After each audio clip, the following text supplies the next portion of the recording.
Theoretically तो बहुत सारी कैलकुलेशन हवा में ही कर सकते हो। 3x+4 5x+7, जैसे मान लिया हमने ऐसे लिखा ना, 3x+4 अपॉन 5x+7,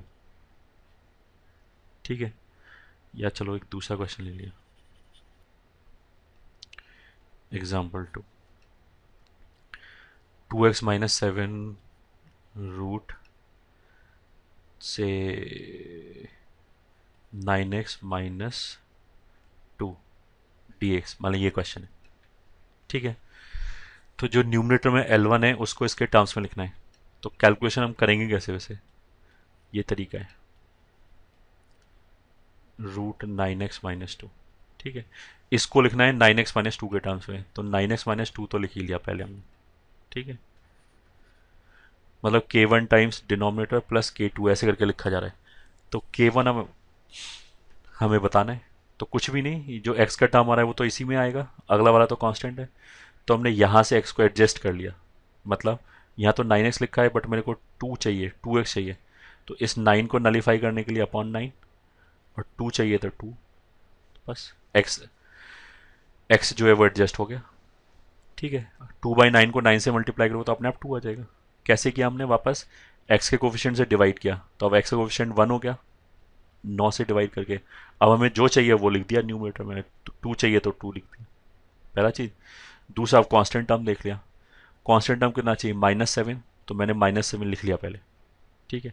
फिर उसके बाद यहाँ से कितना आ गया ये, -4/9, तो -4/9 एक्स्ट्रा आ गया, तो उसको नलीफाई करने के लिए +4/9 ऐसे लिखा। अब इसमें क्या होगा, -4/9 +4/9 कैंसिल हो जाएगा, -7 बचेगा जो यहाँ पे लिखा हुआ है, तो एडजस्ट हो गया अपने आप, ठीक है। तो दिस इज इक्वल्स टू, अगर मैं सेपरेट कर दूँ तो यहाँ तो t/√t लिखा है, तो पहला टर्म तो हो जाएगा 2/9 √9x-2 dx, ये अलग कर दिया, इसको अलग कर दिया, तो 9 × 7 कितना हो जाएगा, -63, तो -59/9 dx/√9x-2, ये क्वेश्चन। तो बस वो ये सब करने की जरूरत नहीं है, k1 k2 है ये सब ऐसे लिखने की जरूरत नहीं है, डायरेक्टली एक स्टेप में लिख सकते हैं अगर समझ में आया तो, ठीक है। अब इसको इंटीग्रेट करने के लिए, ये तो लिखा है लीनियर रेज टू पावर 1/2, तो इस पे भी x रेज टू n का फॉर्मूला लगेगा, इस पे पावर -1/2 लिखा है, तो इस पे भी x रेज टू n का फॉर्मूला लगेगा। तो आंसर कितना हो जाएगा, 2/9 इंटू ये हो जाएगा 9x-2 raise to power half है, तो हाफ प्लस 1 कितना हो जाएगा, 3/2, तो n+1 अपॉन n+1, ठीक है, इंटू जो x का कोफिशिएंट है उससे एक्स्ट्रा डिवाइड करना पड़ेगा 9, ये हो जाएगा -59/9, and 9x-2 raise to power -1/2 था यहाँ से, जिसको इंटीग्रेट करना है उसमें अगर +1 किया तो आ जाएगा +12 whole divided by half, coefficient of x से डिवाइड किया तो 9, ये ठीक है, ये आंसर आ गया, +c। इसको सिंप्लीफाई कर लो अपने, ये ठीक है, ये 4 हो जाएगा, 9 × 3 यहाँ आ जाएगा, एंड सो ऑन, ये आंसर होगा। तो ये तो हमारा क्या था, टाइप 1, ठीक है। टाइप 1 में क्या था, लीनियर अपॉन लीनियर हो,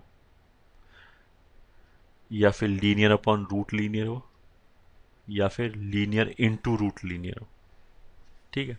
अगर मैं बोलूँ लीनियर इनटू लीनियर हो तो लीनियर इंटू लीनियर कोई टाइप नहीं है, लीनियर इंटू लीनियर होगा तो उसे मल्टीप्लाई करो तो ऐसे ही इंटीग्रेट हो जाएगा x⁴n के फॉर्म में से, उसमें कहीं कोई दिमाग खर्च नहीं होगा, ये ठीक है। So this was type 1, now let's move to type 2। Type 2 says linear upon quadratic, या फिर लीनियर अपॉन रूट क्वाड्रेटिक, या फिर तीसरा लीनियर इंटू रूट क्वाड्रेटिक, ठीक है। लीनियर इनटू क्वाड्रेटिक का कोई सेंस नहीं बनता, वापस अगर लीनियर इनटू क्वाड्रेटिक होगा तो उसे मल्टीप्लाई करो और एक एक टर्म को इंटीग्रेट कर लो x⁴n वाले फॉर्मूले से, ठीक है। तो वो कोई टाइप वाइप नहीं। इसमें क्या है कि अगर ये लीनियर टर्म नहीं होता तीनों ही जगह, 1/क्वाड्रेटिक होता, या 1/रूट क्वाड्रेटिक होता, या फिर रूट क्वाड्रेटिक होता, तो वो जो हमने 9 स्टैंडर्ड फॉर्मूले लिखाए थे उनसे सॉल्व हो जाते हैं डायरेक्टली। ठीक है, परफेक्ट स्क्वायर बनाते हैं, उनमें से कोई एक फॉर्मूला लग जाता है। ठीक है, अगर लीनियर नहीं होता तो, बट यहाँ तो है, तो इसमें क्या करेंगे, प्रोसीजर। लीनियर के अंदर जो एक्स आया वो हमने यूज कर लिया क्वाड्रेटिक का डेरिवेटिव बनाने के लिए। ठीक है, क्वाड्रेटिक को अगर डिफरेंशिएट करेंगे तो ये लीनियर टर्म आएगा, तो उस लीनियर को जनरेट कर लिया, उस लीनियर को जनरेट कर लिया, उससे क्या होगा कि इस ये वाला जो लीनियर है, ठीक है, उसका एक्स यूज हो जाएगा। तो हमने क्या किया, लीनियर को कन्वर्ट कर लिया, कैसे, लीनियर को ऐसे लिख लिया, ये जो लीनियर लिखा हुआ है, लीनियर मतलब a x plus b type term लिखा, इसको ऐसे लिख लिया k1 टाइम्स क्वाड्रेटिक का डैश प्लस k2। ये ठीक है, ऐसे लिखो, और बाकी अब ये बार बार लिखने का जरूरत नहीं है कि सेपरेट एंड इंटीग्रेट, सेपरेट करके इंटीग्रेट कर लो, हो जाएगा।